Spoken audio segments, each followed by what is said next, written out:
This is a Sports Catastrophe production. Hey there, how there, ho there. It's Jeff Cutter. Welcome me to another Sports Catastrophe birthday boy. And the birthday boy for today, December the 4th, is an NFL icon. He used to be the head coach of the Indianapolis Colts. But unfortunately, because of his mismanagement, he's not the Colts coach. It's Jeff Saturday who's the coach. He's a center.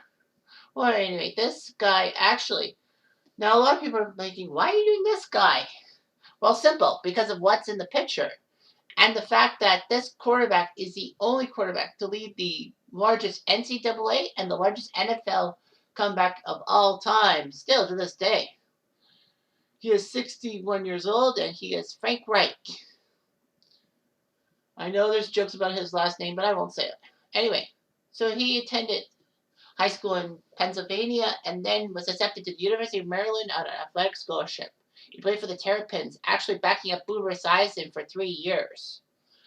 So it's amazing how you have Boomer Esiason and Frank Reich on the same team. Anyway, Reich became the starter once Esiason graduated and went to Cincinnati in the NFL. It was the big comeback, November 10th, 1984.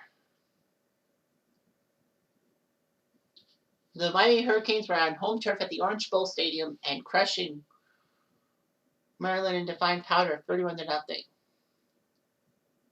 Stan Galba was the starting quarterback after Reich got injured. But after Galba couldn't do anything, Reich came in for Galba. Bernie Kosar was the hero as Miami was up 31-0 at the half. But Reich would lead the Terrapins on multiple scoring drives. 3 times he threw a touchdown in the third quarter and a fourth at the start of the final quarter, turned a close game. Miami still was winning 34-28 in the fourth quarter when Reich would hit Greg Hill with a touchdown pass, which actually deflected off of a Miami safety and into Hill's hands.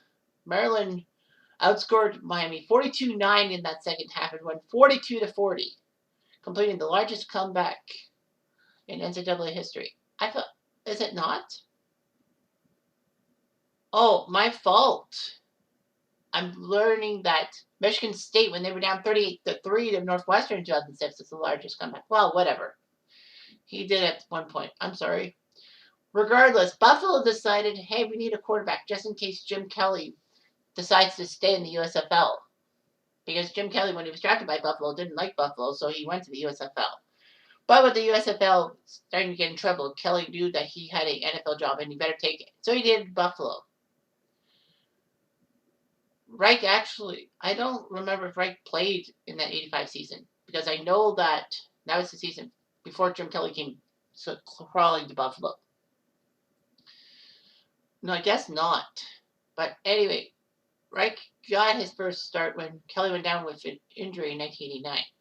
Reich would rally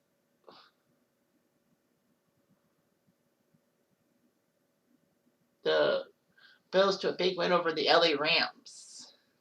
Anyhow, Frank Reich was the hero in a sense. In Super Bowl 25, when Scott Norwood went wide right, Frank Reich was partially blamed because he actually faced the laces to the right, which meant that Norwood, when the right to left kick trajectory, would have needed to have the laces out completely. But let's not forget that Scott Norwood really did not hit a lot of 40-plus yard field goals on grass because Buffalo had turf field. However, Reich would still be the backup for Buffalo. Kelly got injured in the 91 season. Reich got him a key wins to clinch the AFC East and home field advantage to the playoffs. Unfortunately, the final game of the 92 regular season saw Houston crush Buffalo in divine powder, but that wasn't the main story. The main story was Jim Kelly being forced to leave the game with strained ligaments in his knee.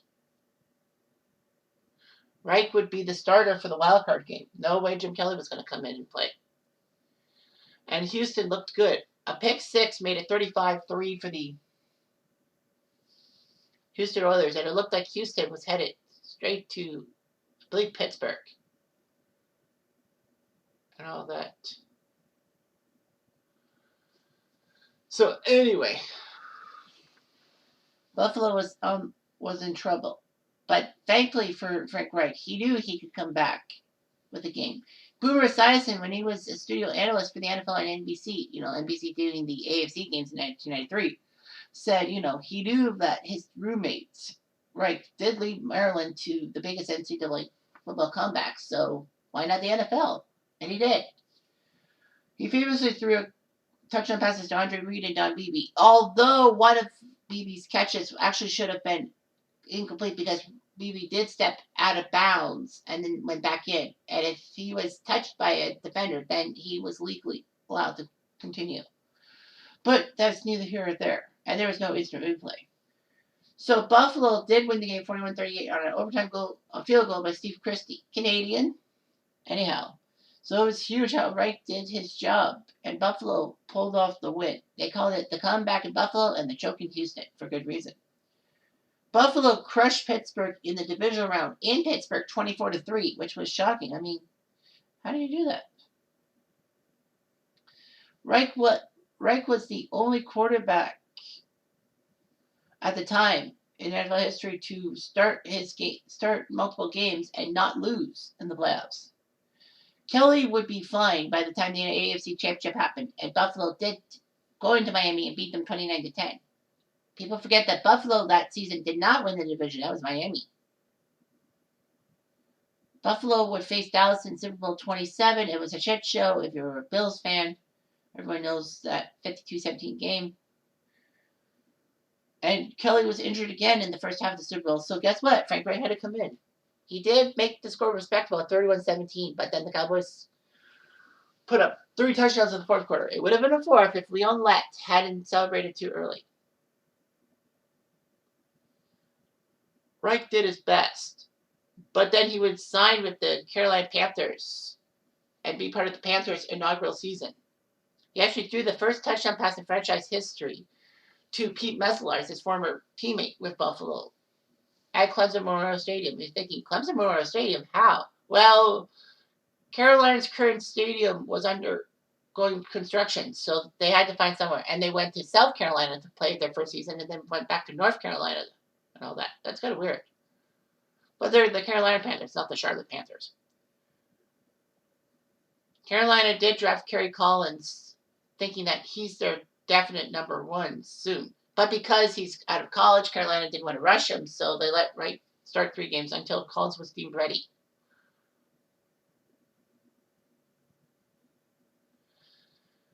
Reich would play 7 games for the Jets in '96 in that disastrous 1-15 season, which Neil O'Donnell with the Jets used a major payday to take him away from Pittsburgh. Suffered without him because he got injured on the sidelines, allegedly. Reich would go to Detroit and play for the Lions and appear in 8 games in relief. He famously appeared when the Lions took on the Eagles in that 58-37 game and tried to get them back to win, but they failed. So anyway, Bill Polian was actually saying that Reich is the greatest backup quarterback in NFL history. I doubt that highly. I mean, Craig Morton, I think, would be there. As a player, he threw 40 touchdowns and got picked off 36 times for 6,075 yards. Reich became a coaching intern for the Colts in 06 and 07 and became the offensive coaching staff assistant for the Colts. And then became the quarterback's coach for 2009 and was made wide receivers coach in 2011. So Reich was the quarterback's coach that almost got a Super Bowl ring in 2010, but lost to the Saints in the Super Bowl. Then he went to Arizona to become the wide receivers coach, but they were dismissed after 1 season. San Diego hired him, and Reich became the offensive coordinator when Ken Whisenhunt went to Tennessee to be the head coach. But after the Chargers struggled on offense in the 2015 season, he was let go. The Eagles gave him an offensive coordinator job, and he won Super Bowl 52, to my disgust, of course, because I'm a Patriots fan. But with that, the Colts wanted him to be the head coach, so he got his job with the Colts.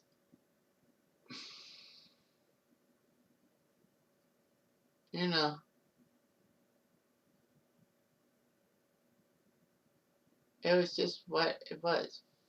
Reich started his first season 1-5. However, he would make a comeback as a coach, not a player, and guide the Colts to 9 out of 10 wins. So they finished with a 10-6 mark, becoming the third team in NFL history to make the playoffs following a 1-5 start. And they actually beat the Texans 21-7 in the wild card round. But then Kansas City got them in the divisional round. Unfortunately, Reich's tenure was known for quarterback instability once Andrew Luck surprisingly retired before the 2019 season started. So the team had to go with Jacoby Brissett as their starter in 2019, Philip Rivers in 2020, Carson Wentz in 2021, and Matt Ryan sharing with Sam Erlinger in this year, the 2022 season. Unfortunately, after a 3-5-1 start, Reich was fired just a month ago. So his head coaching career right now is 40-33-1. Yeah, they had a tie. So not bad, above 500 at least. In the playoffs, he's 1-2. Anyway, Reich's German-American father played for Penn State and was drafted by the Eagles, but didn't play in the NFL. He would become a technology education teacher. Reich is a devout Christian and uses the great context and importance of God as a keynote in his speeches, obviously. He actually was a pastor at a Presbyterian church in Charlotte, North Carolina, before moving to Indianapolis to start his coaching career. Well, not his head coaching career, but his coaching career. He has 3 daughters, so yeah. So Frank Reich, he got fired this season, but you know what? How can I not do one on the guy who created the greatest comeback in NCAA history until 2006, and the guy who's made the best NFL comeback of all time in one game, even better than the Pats 28-3 game comeback in 2017. But yeah, this guy, so right, and I know you'll probably say, well, let's all hail this guy, but let's not. Anyway, I'm Jeff Diamond.